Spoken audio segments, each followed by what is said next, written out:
Let me tell you something nobody really prepares you for. What it feels like to inherit a home from your beloved parents or grandparents. I'm not talking about the paperwork or the probate, the legal stuff, or the money. I'm talking about that moment when you walk into the house after they're gone and suddenly it hits you. You are now responsible for that special place that once meant the world to them. When that happened to us with Mama's dream home, a home she built when she was 93, I realized quickly inheritance isn't just about a property. Inheritance is an emotional event, it's a family event, it's a faith event, and it's a life transforming event. Before we dive deeper, do me a quick favor. If this content resonates with you, hit like, subscribe, and share with someone who might need it. It really helps the channel and it helps more families find clarity during one of life's toughest transitions. And also, just to let you know, this episode is brought to you by Reese Francis Studios, helping us preserve and tell the stories that matter most. For photography, videography, and editing support, click the link in the show notes. But, I remember driving to Raleigh not long after Mama passed. It's a drive I'd been making every few months for 5 years. I got to the house, walked through the door, and just sat there alone. I was literally waiting for the walls to talk to me, waiting for the house to somehow say, Garrick, here's what you need to do next. But the walls didn't talk. There was just silence and the weight of realizing this wasn't Mama's responsibility anymore. It was ours. It was mine. And, when you inherit a home, you're suddenly caught between two very powerful forces: memory and responsibility. You're looking at the same cabinets Mama opened every morning to get her breakfast. You're looking at the laundry she never got to finish. And at the same time, you're thinking, okay, what are we supposed to do with this now? WWMD, what would Mama do? And then there's heart versus practicality. Part of you wants to freeze everything in place, but another part knows that life is still moving on. And you have identity versus expectation. Sometimes you're still the child in that home, or you're the parent who watched your kids play with their grandparents on that very same floor. But now you're also the steward.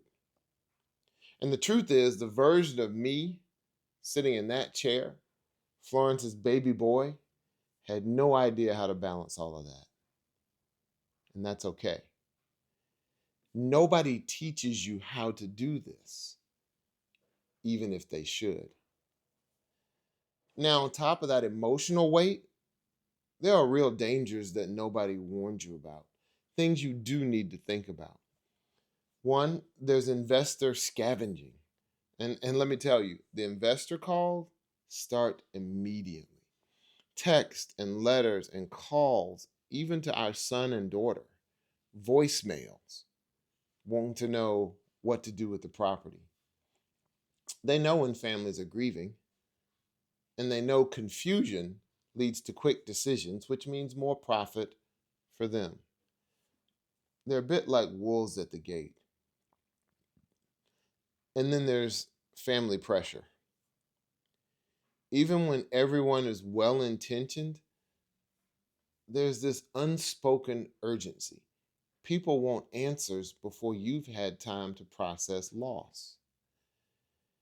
And if you're working with siblings like I was, it can get complex pretty fast. And then there are probate surprises. You think you can just make decisions. Um, it's different in different states, but then an attorney may say, well, not yet. Um, this piece or that piece isn't officially yours yet. There are a bunch of steps you have to take. And so, pressure plus confusion plus grief is a dangerous combination.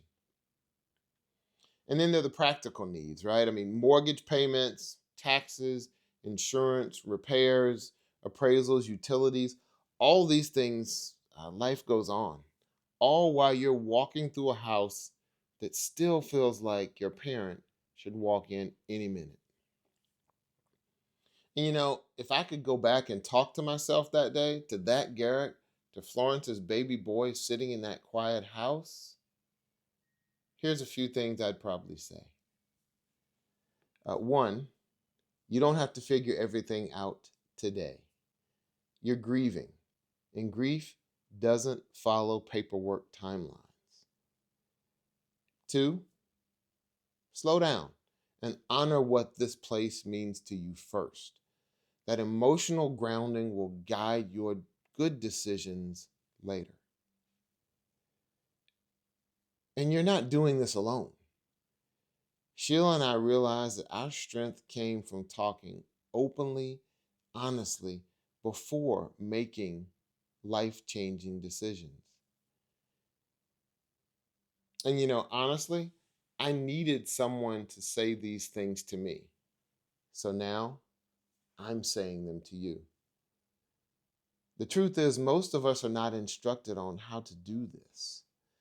We didn't have that class in school or in college or in church or on the job or at the family dinner table. Most heirs walk into this moment completely overwhelmed. Not because they're just unprepared, but because we're human. And that's why I'm passionate. That's why I believe that inheritance must come with instructions. And inheriting a home doesn't just hand you responsibility, it hands you legacy and memory and connection and identity and love all at once. And that's a lot to take in. When Sheila and I were trying to figure all of this out, I kept thinking, why isn't there a simple guide for this? So I made one, and it's free. It's called 12 Things Every Heir Must Know Before Touching an Inherited Property. It's exactly the clarity that I wish I had while sitting in that living room alone. And so, if you're feeling even a fraction of what I felt in those early days, this guide, I hope, will help bring peace and direction. You can download it below. Look, inheriting a home from your parents or grandparents is one of the most emotional and beautiful transitions you'll ever go through. Give yourself permission to take your time,